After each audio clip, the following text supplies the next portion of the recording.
Hello, this is Mr. Dorsey, your math teacher, and I am also going to show you, in addition to the other videos I've made, I'm going to show you on this worksheet that we have about making, or about the sum of polygon angle measures. We discovered in class that Triangle Angle-Sum Theorem, we took triangles and cut them out of paper. We tore the angles off, all three angles off, and we stuck the vertices together, and they all added up to a straight angle, or 180 degrees. We proved the Triangle Angle-Sum Theorem, which says that all three angles of a triangle add together to 180 degrees. We proved that. So we're going to go over this sheet, which shows how to use that information to discover how many total degrees are in a polygon. So page 1 looks like this for my class. Page 2 will look much like this, except I have started to draw in, I wrote underneath each of these how many sides they have, and I started to draw in the method by which we determine the angles. And page 3 will look like this, drawing specific polygons. Okay, so I started to fill this in for you only on the names, just so we wouldn't spend so much time in a YouTube video writing. And if you're watching this, you can pause the video and write some of these names and then continue. So first thing you need to do when you're trying to determine the number of sides and the name of each polygon. So I've written all the polygon names down, and the number of sides is here, and they go up by 1 every time. That's why these continue from 5 to 6 on up. So a 3-sided polygon is a triangle. The number of triangles formed, what's it asking me for?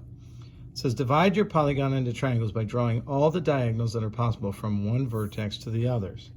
So if I do that in the case of a triangle, I'm going to turn to page 2, and I've already done this once, and my phone keeps stopping. So I'm going to try it again. So if you would pick one vertex, like this one, and I would draw from that vertex to the other vertices. I'm going to do it on this first one, but it's not going to make sense to draw and redraw the lines after you see it a couple times. How many triangles are formed? Still only 1, including the side that was there.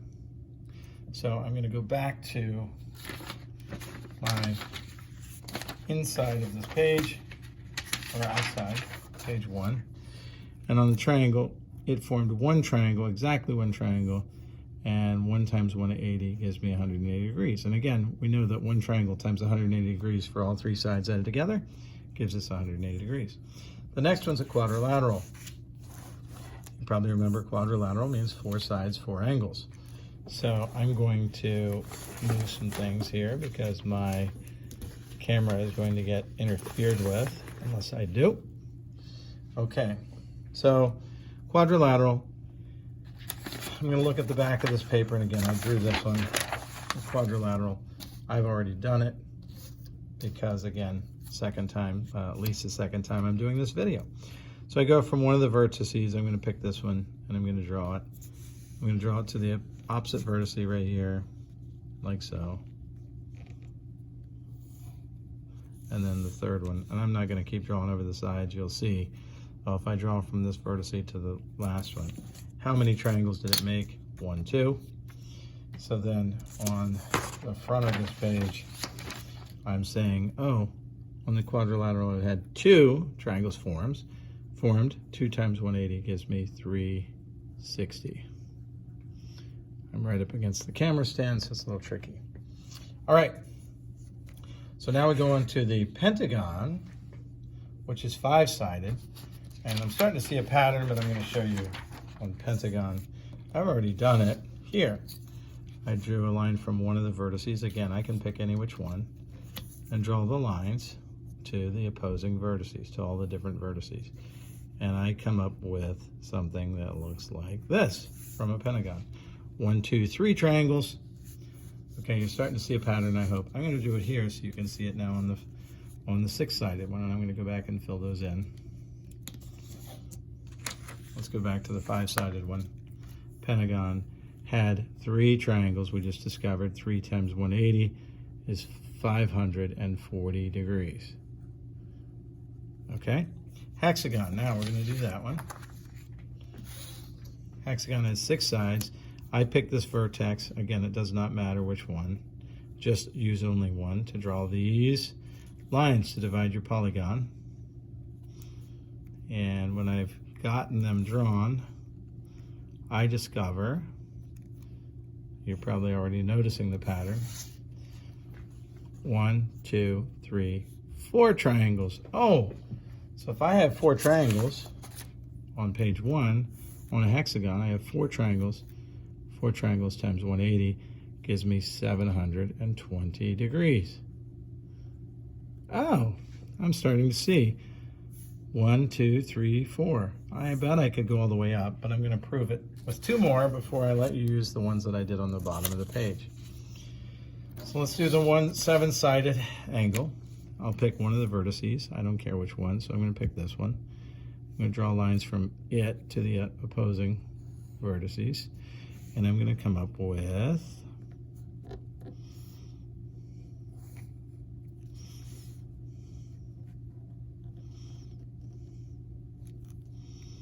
three. Looks like one more. And those are all triangles. 1, 2, 3, 4, and 5. Oh, so a 7-sided one has 5 triangles. 5 times 180 is 900 degrees. Oh, okay. Now I'm getting the hang of it.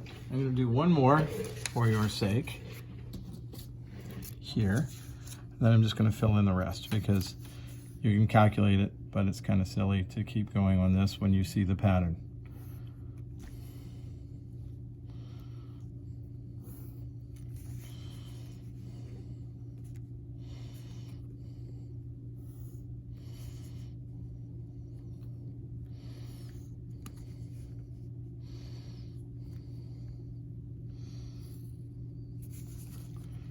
One, 2, 3, 4, 5, 6. So on an octagon or an 8-sided, I have 6.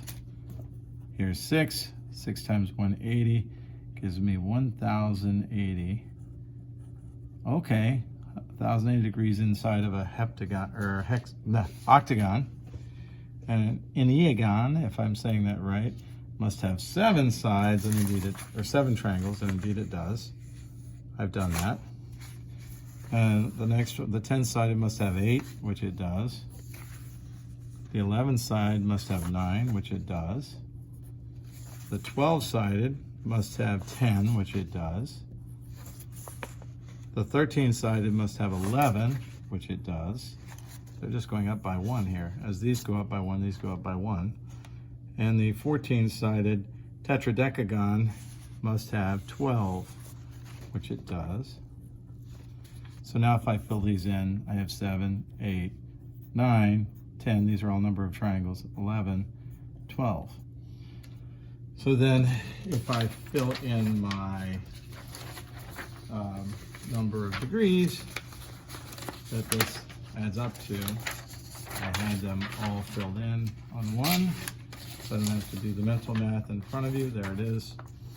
And you can do this on a calculator. I did these all in my head as I went. 1,260 degrees, 1,440 degrees, and again, that's 8 times 180. 9 times 180 is 1,620 degrees. 10 times 180 is 1,800 degrees. That's an 8.